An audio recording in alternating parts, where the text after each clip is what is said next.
इस वक्त एक बड़ी खबर बता दूं मनीष, यूपी के गांव में कोरोना के हाल पर इलाहाबाद हाईकोर्ट की तल्ख टिप्पणी।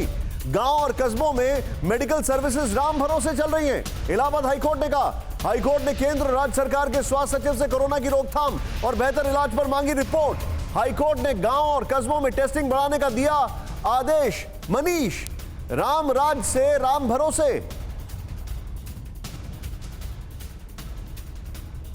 देखिए, बिल्कुल व्यवस्थाएं नगण्य हो गई हैं, शून्य हो गई हैं। इसी वजह से हाईकोर्ट को बार बार टिप्पणी करनी पड़ रही है। हाईकोर्ट में लगातार झूठे आंकड़े भी पेश किए जाते रहे, जिसको लेकर हाईकोर्ट सख्त रहा और कल बड़ी सख्त टिप्पणी की। उन्होंने कहा कि शहरों की व्यवस्था छोड़ दीजिए, गांवों की व्यवस्था राम भरोसे है। सरकार कुछ नहीं कर पा रही है। सीएससी पीएससी में हेल्थ इंफ्रा को मजबूत करना पड़ेगा, तब जाकर गांवों को बचाया जा सकेगा। हालांकि राज्य सरकार की अपनी दलील थी, जो यहाँ से घोषणाएं हुई हैं, मुख्यमंत्री योगी आदित्यनाथ के जो निर्देश हैं हेल्थ इंफ्रा को मजबूत करने के, गांव में स्वास्थ्य ढांचा को खड़ा करने के, वो हाईकोर्ट के सामने पेश किए गए। लेकिन हाईकोर्ट ने तात्कालिक रूप से क्या कदम उठाए गए हैं और कितनी व्यवस्थाएं हो पाई हैं, उसको लेकर सरकार पर कड़ी टिप्पणी करते हुए कहा कि यहाँ की व्यवस्थाएं मनीष, हमें ये नहीं भूलना चाहिए और मैं बड़ी जिम्मेदारी से आपसे पूछ रहा हूँ, ये वही हाईकोर्ट है जिसने सबसे पहले लॉकडाउन के लिए कहा था 6 शहरों में, और फिर सरकार ने उसको चुनौती दे दी सुप्रीम कोर्ट में और इवेंचुअली उनको लॉकडाउन ही लगाना पड़ा। देखिए, बार बार यूपी का ख्याल हाईकोर्ट रखता आया है, चाहे लॉकडाउन का मसला रहा हो या फिर टेस्टिंग बढ़ाए जाने का मसला रहा हो या फिर मेरठ और लखनऊ में ऑक्सीजन के चलते जो मौतें रही हो।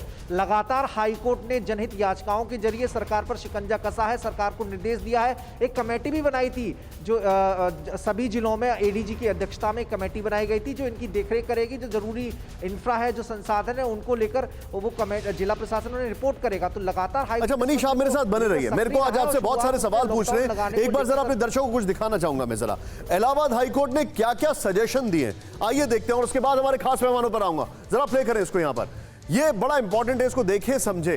हाईकोर्ट के सुझाव, हर नर्सिंग होम में ऑक्सीजन और वेंटिलेटर की व्यवस्था हो। नोट करें, हर नर्सिंग होम में, छोटी बात नहीं है ये, 30 बेड से ज्यादा क्षमता वाले अस्पतालों में ऑक्सीजन प्लांट लगाए जाएं। ये भी बड़ी अच्छी बात है, होल्ड करें राहुल प्लीज इसको।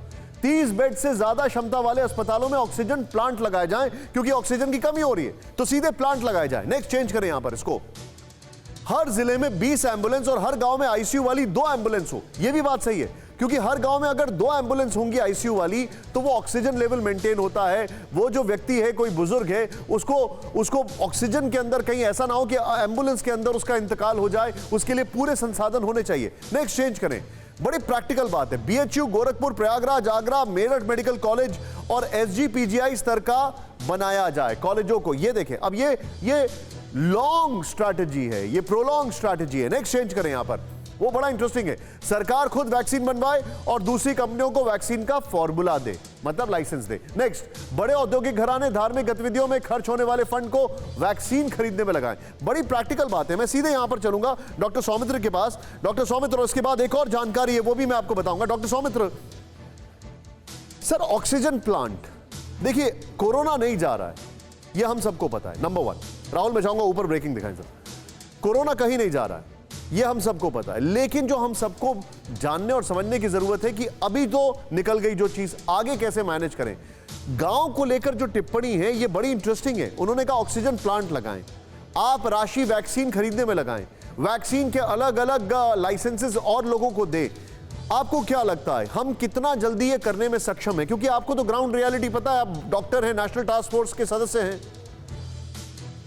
नेशनल टास्क फोर्स की हमारी कल ही मीटिंग हुई थी, जिसमें कैबिनेट सेक्रेटरी, हेल्थ सेक्रेटरी वगैरह थे। तो वहाँ पर हमने ऑक्सीजन का पूरा डिटेल डिस्कस किया है, और उसमें जो ऑक्सीजन की कमी आप भी देख रहे होंगे, जो हालात आज से 10 दिन पहले थे कि बहुत सारे हॉस्पिटल कह रहे थे कि हमारे पास ऑक्सीजन जो है 2 घंटे या 4 घंटे की है, वो आप अब आजकल काफ़ी कम देख रहे हैं, क्योंकि उसमें जितना भी ऑक्सीजन रिक्वायरमेंट है वो बहुत ज़्यादा इम्प्रूव हो गई है, और जो डिफरेंस है रिक्वायरमेंट और ज़रूरत का, वो अब कम हो गई है।